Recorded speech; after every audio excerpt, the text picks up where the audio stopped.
to Trekkies on the Super Review Show, episode 7, I believe. We're up to episode 7. I am here with a Star Wars fan, Andrew Schultz. Yes, I'm a Star Wars fan. He's a Star Wars fan. He's not necessarily a Star Trek fan. He does like the J.J. Abrams stuff. Yeah, they're okay. I like them. I love them. They actually got me into Star Trek, and then I went back to the original stuff. But here we go. This is our only Star Trek show all day, every day. Trek. Probably the only Star Trek show on YouTube. I know. I have the balls to do it, and I'm glad I do. But here we go.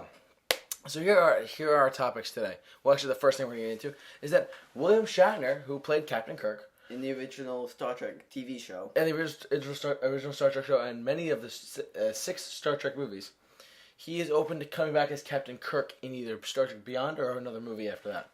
Now, would we all like to see him back? I'm sure we all would, but at the same time, I think they should do what Star Wars should be doing, which I believe they're going to do, is move on. Yes, exactly. Like you need to move on. As great as William Shatner is as Captain Kirk, believe it or not, he actually was in a few Twilight Zone episodes before his Star Trek time period.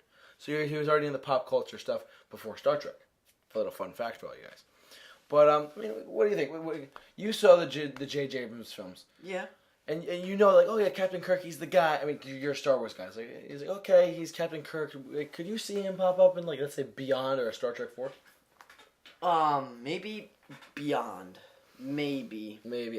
I know he's not in the official cast list, but I definitely think that he's a cameo. Wait a second. Hold on. I thought wasn't there an old Star Trek movie with Captain Picard meets Captain Kirk? Yeah, then Captain Kirk dies. Yes, that is Star Trek Generations.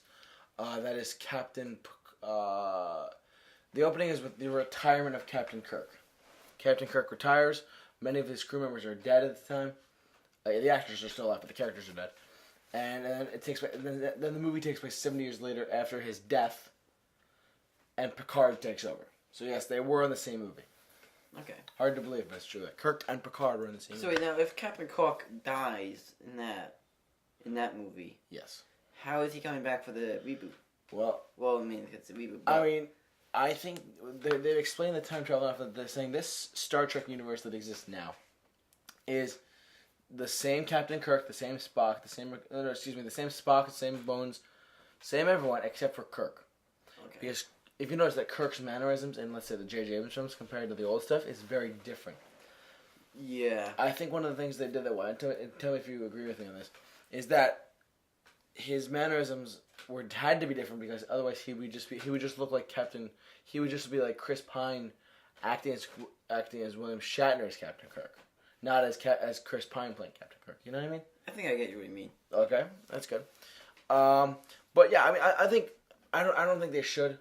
I think that it's like this is the new cast. It's time to move forward with them. They're doing an incredible job as it is with this franchise. I think they should just move forward. Yes. Tell us if we're wrong in the comment section. But now we have an actual picture, our first ever picture on Trekkies, of a brand new Star Trek ship for potentially the new movie. Here's what it looks like.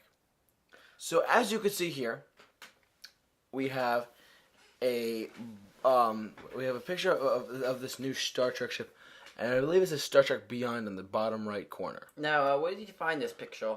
I actually found this picture on TrekToday.com. Okay, and the trustworthy site? I would say they're very trustworthy site. There's that one, and there's StarTrek.com with news. Okay. So those are the two big Star Trek news sites for anything Trek at all, whether it be like calendars or whether it be updates on movies, whatever. But they're the guys to go for. And this picture came up. I'm like, oh, that's cool. Now, do I think that this is the new Enterprise? I certainly hope not. Yeah. Now, think about Beyond. We see the Enterprise crash and blow up. That's right in the trailer. So, what if that is the new Enterprise? I mean, I would be okay with it. It looks like the original series a little bit. It does, but a lot, really. I don't know if it looks a little.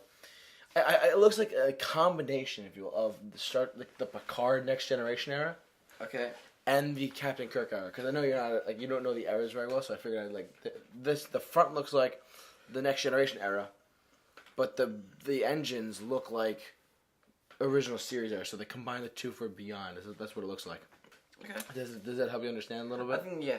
Okay, because if you look at the deck, it's more of an oval, and that is more of like a next generation thing. What do you think the deck is on this ship now? I think it's like that glowing light in the middle. I think that where the bridges is, that's where that glowing, the glowingness in the center of the ship. I think that's where the captain sits and stuff like that. Now, being a Star Wars fan, I thought, oh, that's a hangover for other ships. Oh, of course. But no, this is not Star Wars, so This is Star Trek. that's right. probably like the command bridge. I mean, yeah, I would say no doubt about it. This is definitely like, I mean, if you've seen the two other movies. Yes. I mean, you know the little part in the top of the ship there. Yeah. The glass with the that's where it is. It's the same thing.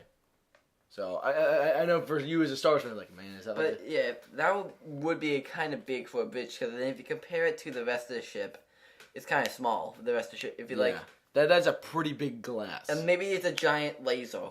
That'd be pretty cool. Now that I think about it, I mean, that'd be actually really cool.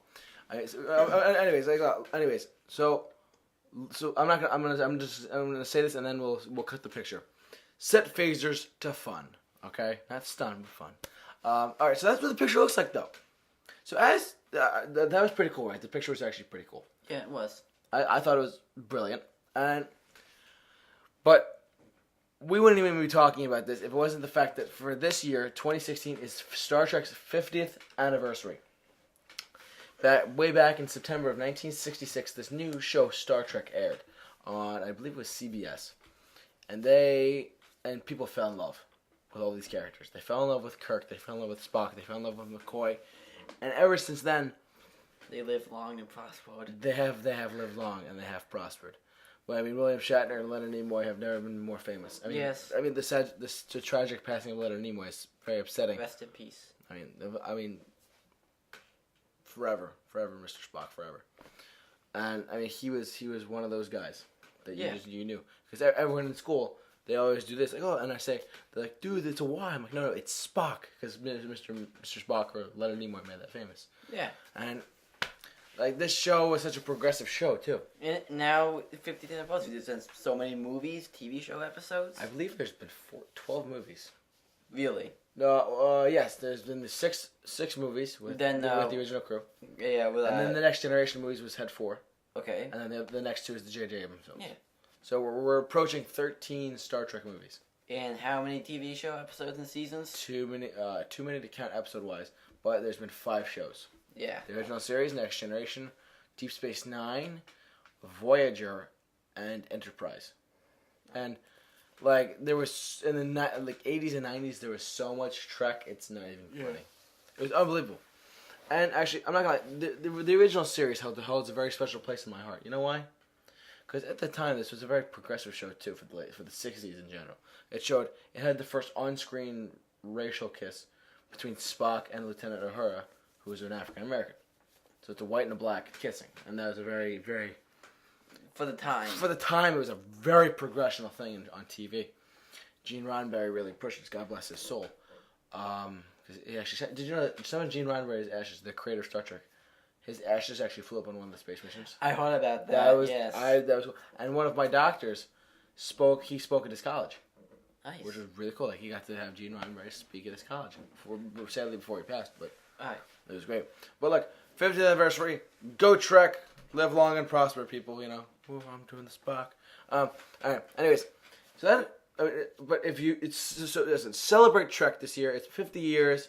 Go binge watch the Next Generation or the original series. But whatever you gotta do to binge watch the original series, because that is definitely worth watching.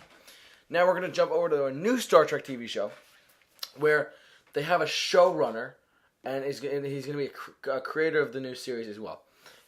He's a man by the name of Brian Fuller, and he says he wants to take this show where no show has gone before. Pun intended from the original show. I mean, when you hear that there's going to be a new Star Trek show, Alright. What do you think? I think it's a really good call to make one. Okay. Mainly because so many people have heard Star Trek. Yeah. But there's so many episodes to start. Like, where do you start? How about this? We have a new show coming out. You can start here, for instance. That is true. I mean, my recommendation is always watch the original 3 seasons of the original show.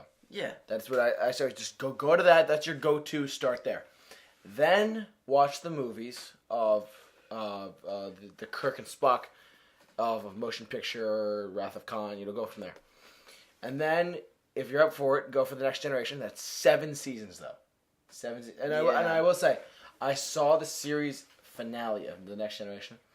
It was arguably the best series finale of any show ever. Really? Really. It wasn't canceled. It ended it on a very emotional note. Like, I'm not going to get too much into it, but the villain works with Picard and they figure out timelines. It was so beautifully crafted. It's a 2-part episode. They actually sell the 2-part episodes on DVD if you can check those out. It's called the name of the episodes are called All Good Things ... which is all good things come to an end. And I'm starting to cry. Actually starting to tear up thinking about it because actually it's sad, but it was very emotional for me. I mean, I've only watched probably 1 season of that show, but the series finale was directed so well and so beautifully, and it was just a great thing. And I look, if you have a chance, go watch Next Generation because it's a great series as well. I mean, I believe won 18 Emmys. Really? Yeah, and that's a lot of Emmys. That's a lot. And then we also got all these cool characters there. Cool. We got Q, who's a big villain. We got the Borg, who are just these robot people. We got all the. When you said Q, that just reminds me of the James Bond guy who gives Bond his weapons and all that stuff. Yeah, I knew you were gonna think of that. But Q is he was I don't remember off the top of my head, but I think he's an alien. Alright. And he's human/alien. He worked for the Federation or the Starfleet, and then he booked it and said, "You know what? I'm out of here." So he's gonna out at it with. He's kind of like the Khan of the Next Generation. Okay. Because Khan is to Kirk as Picard is to Q. Alright. I get where you're going. Okay. But Brian Fuller, going back to this new show, a few things about it. But it's only gonna appear on CBS All Access. It's not gonna be on TV. It's gonna be on the special paid subscription service. That's lame.